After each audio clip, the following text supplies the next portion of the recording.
Hello. Today we're going to do True Life Scary Tales Part 9. Stay tuned.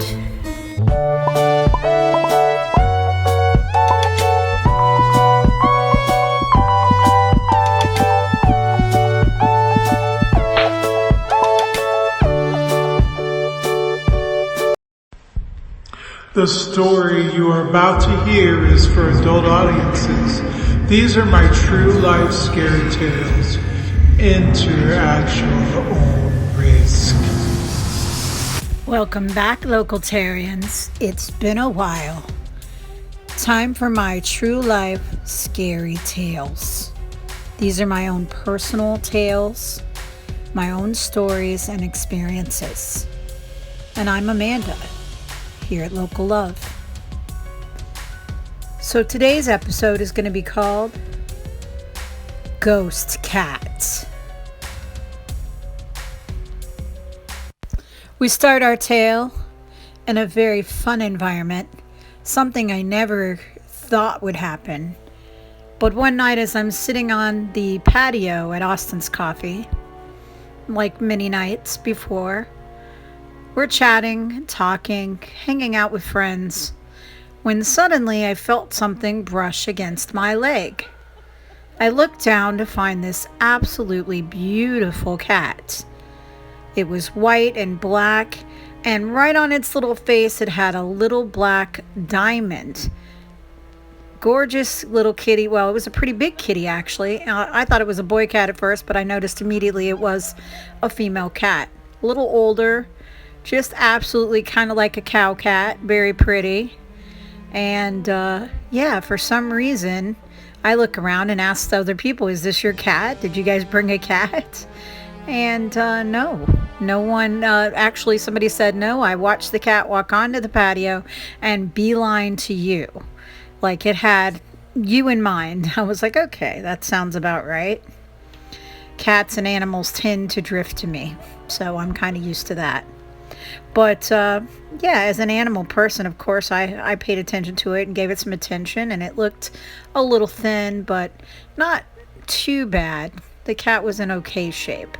So at the end of the night, I couldn't find anybody that owned this cat, didn't see anybody looking for a cat. Let the owner know that if, anybody came in looking for the cat to let me know. But in the meantime, I decided that I was going to name it Onyx for the little black diamond on its nose. And I was going to take her home with me because she literally jumped right into my lap right after, I started petting her. She just went and met everybody else on the patio and then came back to me and decided I was the one and jumped in my lap. So I took her home because I couldn't leave her there. She would have gotten killed. Fairbanks was right behind us, and anybody who's ever seen that traffic knows it doesn't fare well for animals. So I took her home, and she was amazing. She was so sweet on the way home. She was the best cat. As soon as we got home and it was time for bed, because it was kind of late in the, early in the morning, really. So she laid right up on the back of my chair that I sleep in and went to sleep. And we just had a good all night, and nothing bad happened. The next morning, my mom comes in and goes, "What in the world?" And I explained we have a cat. So months go by, we love the cat. We never did find another owner or anybody that was missing a cat, so she just became ours. And she was the most docile creature, just sweet. Some of the other cats didn't like her. We have a lot of cats, and as you've seen my cat love video, I'm sure you know, we have quite a few cats. And unfortunately, some of them just didn't like her, but she wasn't really a fighter, so she would just run off and then she'd come back later when they weren't around, and it all works out in the end. And after a while, she would just kind of follow me around. She had to be where I was. Sometimes she'd chill in the bathroom with me, or she would be in my room while I was working. And she had a tendency while she was in my room to try to find the most comfortable spot. She'd kind of roam across my dressers. Some boxes of Hot Wheel cars up there that when you touch the top of them, the edge is open, so sometimes it'll dump out a car or two. And she would do that all the time. I'd be working or doing something on my computer and not looking, and all of a sudden I'd hear clunk, clunk, clunk as, these cars would fall off.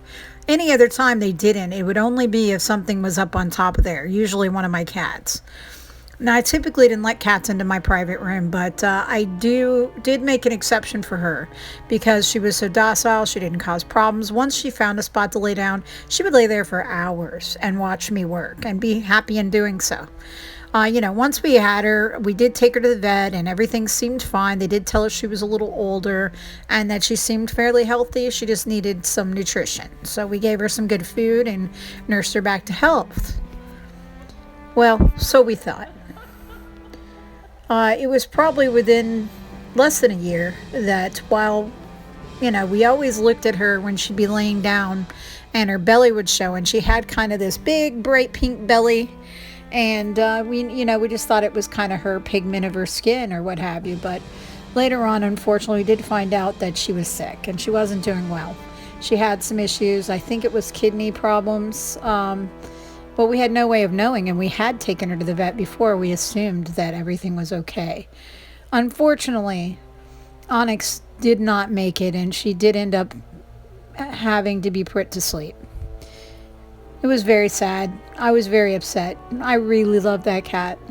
Still think of her every day.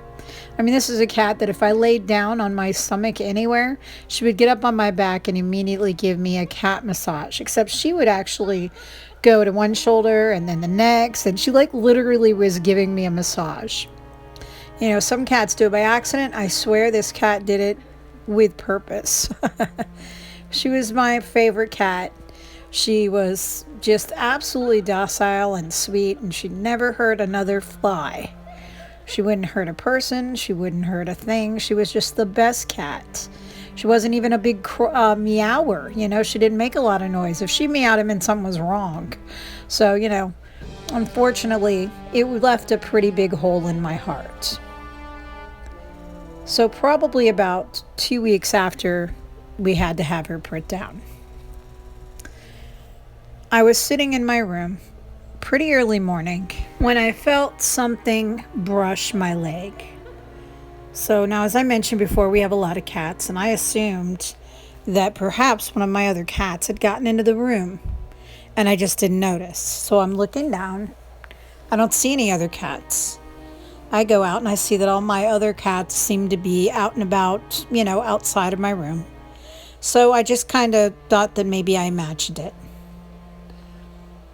And then I hear not only like a murr, not even a meow, just kind of a murr when I came back in the room. And when I sat back down, something brushed against my leg again. And then it kind of did the serpentine thing where it goes through your legs and goes over to your other legs and wraps around that one too.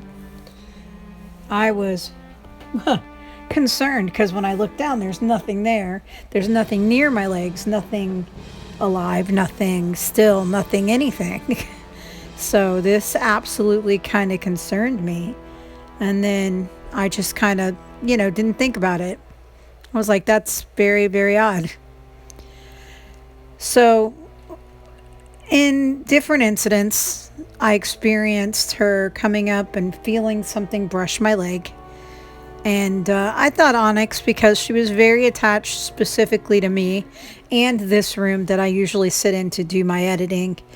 And it was very odd. And I know a lot of you are going to doubt this, and I understand. But I used to sit in here late nights.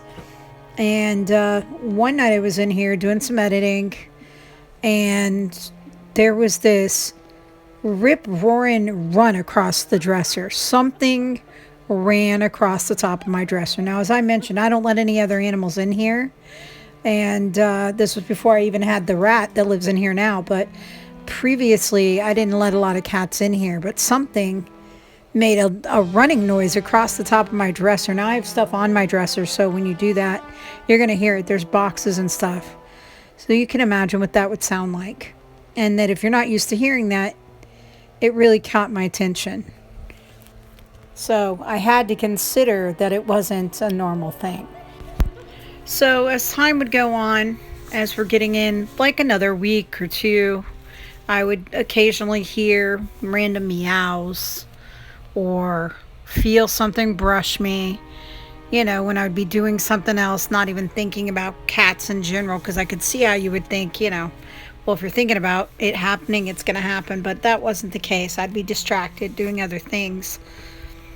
And those were becoming pretty normal to me, and I kind of just sort of spoke to her out loud as if she was still here.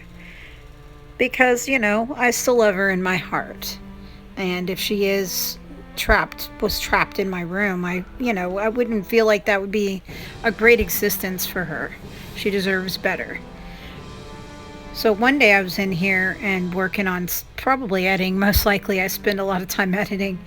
And I'm sitting here and I'm either watching a video or doing some editing. I don't remember which. But all of a sudden, like 3 of the Hot Wheel cars that are in a box on my dresser came flying down the front of the dresser and into the drawer below.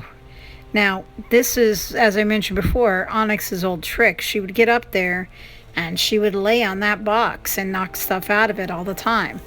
And it's just something that's been on my dresser for a long time, and I haven't gone through it. And yeah, she just happened to be laying on it again, I assume, because nothing else was up there. I'm looking at it with my own eyes. So I don't know what you want to call this, to me, this seems like an obvious situation that my cat is in my room. It was just like if I'd closed my eyes, it would have been exactly like it would have been before she passed. That she was here, that she was loving on me, that she was laying in the back watching. It was identical to the sounds that I would have heard when she was alive. Yeah. So it was very mixed emotions. As much as I love her, I couldn't expect her to just live in existence in my room. And I don't know how in the world would you tell a cat to go to the light or cross over. So I prayed on it and just hoped that the message would get to her. I would say it out loud. I would tell her, I'm okay. You don't have to stay here for me. I'll always love you. You'll always be in my heart. And I can say that, it wasn't right away.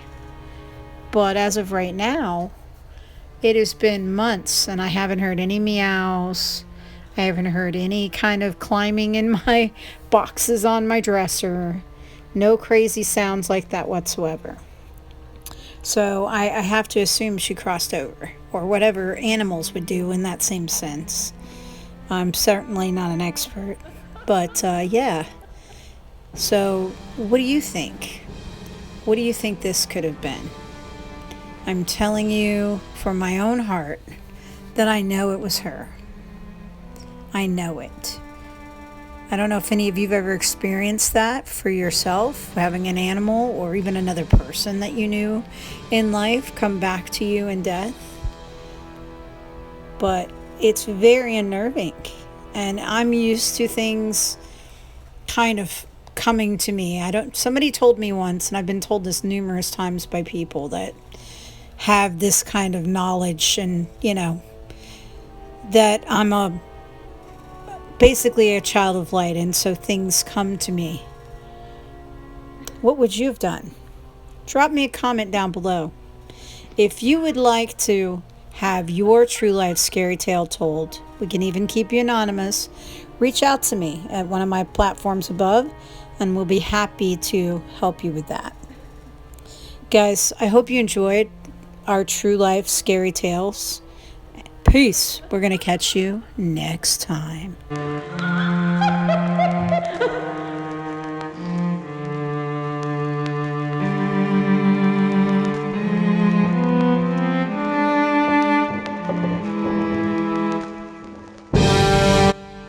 Don't forget to like and subscribe and share with all your friends. And hit that bell so you know when we have a new video.